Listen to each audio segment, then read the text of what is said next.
Halo, assalamualaikum warahmatullahi wabarakatuh. Saya Rizky Amar Dewantoro dari kelompok 2 kelas pagi perancangan arsitektur 3 dengan NIM 41218010006. Berikut adalah hasil analisis tapak untuk site A karena saya kebagian untuk site A. Analisis tapak perancangan arsitektur 3. Analisis fisik. Yang pertama ada profil. Di sini saya akan menguraikan lokasi. Lokasinya itu berada di Jagakarsa, Jalan Muhammad Kahfi 1, RT 10, RW 4, Cipedak, Kecamatan Jagakarsa, DKI Jakarta. Daerah khusus Ibu Kota Jakarta 12620 dengan luas tanah 5000 meter persegi dengan lebar kali panjang itu 50 kali 100. Kondisi existing itu terdapat banyak pepohonan dengan KDB daerah Cipedak itu 50%, KLB 15%, KB-nya 3%, KDH-nya 45%. Yang pertama ada analisis makro. Ada Kecamatan Jagakarsa. Luas Kecamatan Jagakarsa 2.502.500 hektar yang terbagi dalam 6 kelurahan. Di sini ada batas kecamatannya. Di utara berbatasan dengan Jalan Marga Satwa, Jalan Sagu, Jalan Joe, Jalan TB Simatupang, dan Jalan Poltang. Di bagian selatan berbatasan dengan Pilar Batas atau Desa Pondok Cina, Kukusan, Tanah Baru, Kota Madia Depok, Gandul. Di timur ada Kali Ciliwung, di barat ada Kali Krukut. Fasilitas terdekat ada Taman Mini, Ragunan, Jakarta Pusat, Universitas Indonesia, dan Gerbang Tol Depok Antasari. Selanjutnya ada analisis mezo. Kelurahan Cipedak itu adalah sebuah kelurahan di Kecamatan Jagakarsa, Jakarta Selatan. Memiliki kode pos 12630. Kelurahan ini merupakan hasil pemekaran dari Kelurahan Ciganjur. Kelurahan ini berdiri tahun 1992 dengan batas kelurahan di bagian utara ada Ciganjur, timur Serengseng Sawah, di bagian selatan ada Beji atau Kota Depok, di barat ada Limo, itu juga Kota Depok.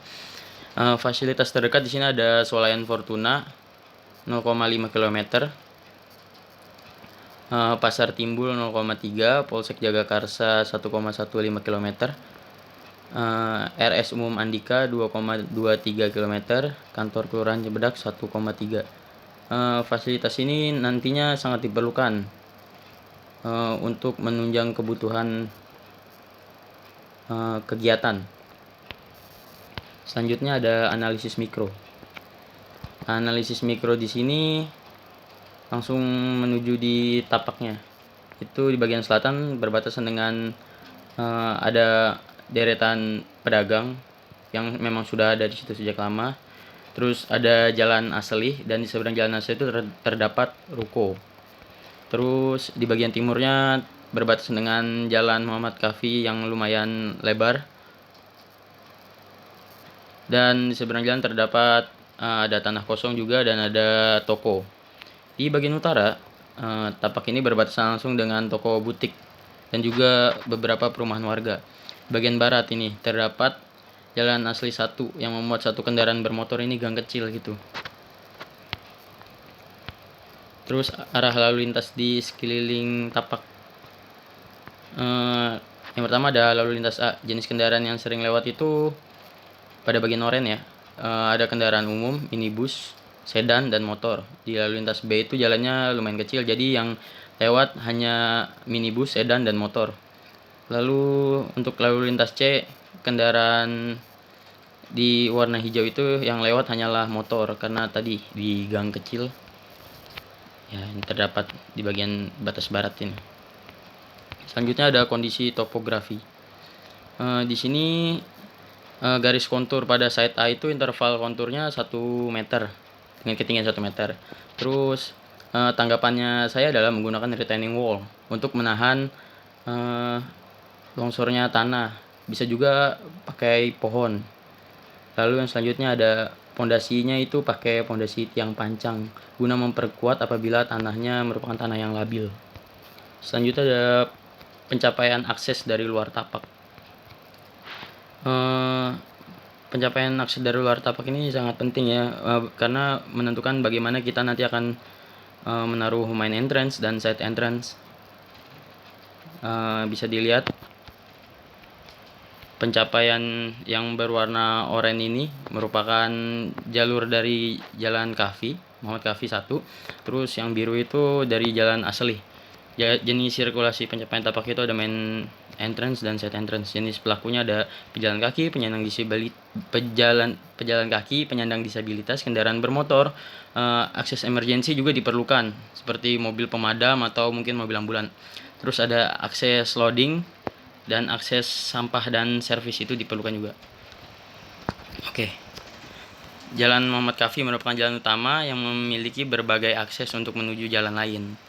Nah, di sini maka saya tentukan main entrance-nya diletakkan di jalan utama Muhammad Kahfi, jalan aslinya itu sebagai side entrance nanti yang berwarna biru, dan tapak ini diusahakan memiliki drop off bagi kendaraan pribadi karena jalannya sering dilewati oleh jalur kendaraan pribadi. Terus di sini karena dia berdekatan dengan pertigaan, ini yang berwarna ungu, itu ada pengaruhnya. Nah, maka kita harus perhatikan apa? Satu, harus menyesuaikan dengan arah pergerakan lalu lintasnya. Terus main entrance atau pencapaian ke dalam tapak dari minimal 10 meter. Terus lebar dan tinggi entrance minimal bisa diakses kendaraan besar dan kendaraan emergensi seperti pemadam kebakaran. Selanjutnya ada tanggapannya. Tanggapannya itu saya akan buat main entrance di jalan utama Muhammad Kahfi. Karena ini jalan yang paling mudah diakses dari berbagai macam jalan utama. Terus juga side entrance-nya di jalan asli. Saya letakkan di situ. Selanjutnya ada zoning akses. Di sini terbagi jadi 2, publik, semi publik, dan private. Di tempat publik ini semua orang boleh masuk. Kira-kira nanti tempatnya akan ditempatkan untuk parkiran. Semi publik ini tidak semua orang boleh masuk. Private ini kawasan pribadi, hanya orang tertentu yang boleh masuk. Terus dari zoning kebisingan, yang berwarna hijau itu bising tadi, kendaraan dan aktivitas perdagangan. Terus yang kuning itu sedang, karena tidak bersinggungan langsung dengan area kebisingan. Di area tenang ini jauh dari kebisingan. Tanggapannya, kalau misalnya emang masih terlalu bising, kita akan memanfaatkan vegetasi untuk mereduksi kebisingan pada tapak. Vegetasi lokal atau menggunakan tanaman pagar sebagai buffernya. Selanjutnya itu meletakkan ruang dengan tepat. Seperti ini, ruang pendidikan dan pelatihan. Karena membutuhkan ketenangan di siang hari, maka diperlukan ketenangan. Maka saya letakkan di bagian yang berwarna merah. Lalu ruang administrasi dan ruang asrama di warna kuning. Kenapa? Karena waktu istirahat hanya malam hari dan kemungkinan kendaraan berisik itu sangat kecil di malam hari. Terus yang hijau itu untuk wilayah parkir. Selanjutnya ada program ruang.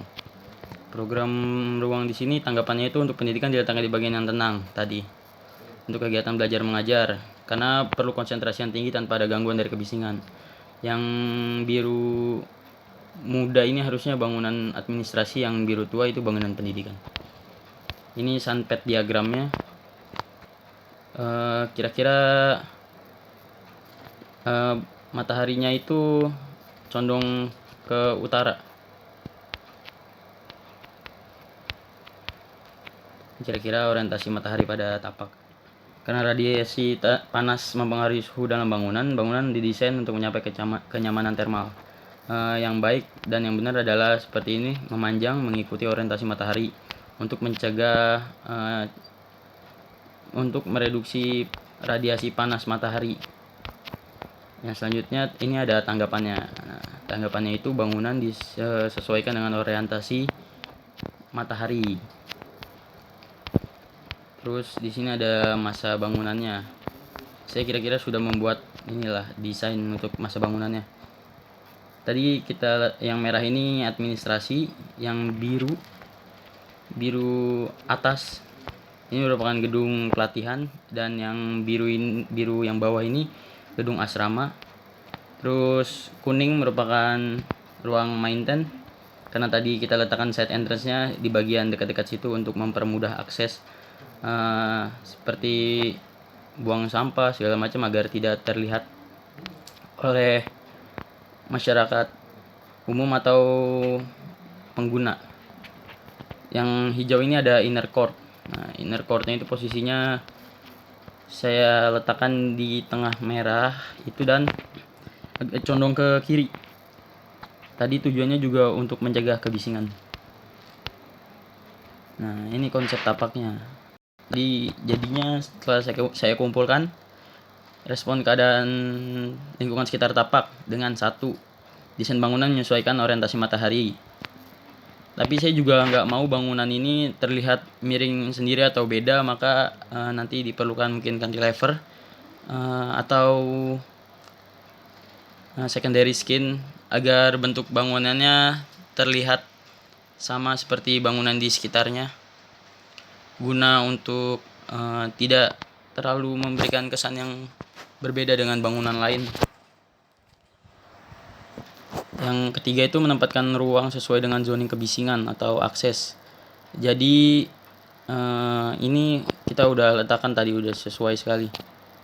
Yang saya rasa sesuai, seperti merah untuk administrasi, yang oranye itu untuk maintain, biru itu untuk asrama karena malam hari tingkat kebisingannya kecil untuk orang beristirahat. Lalu di bagian biru atas itu adalah gedung pendidikan yang memang harus membutuhkan ketenangan.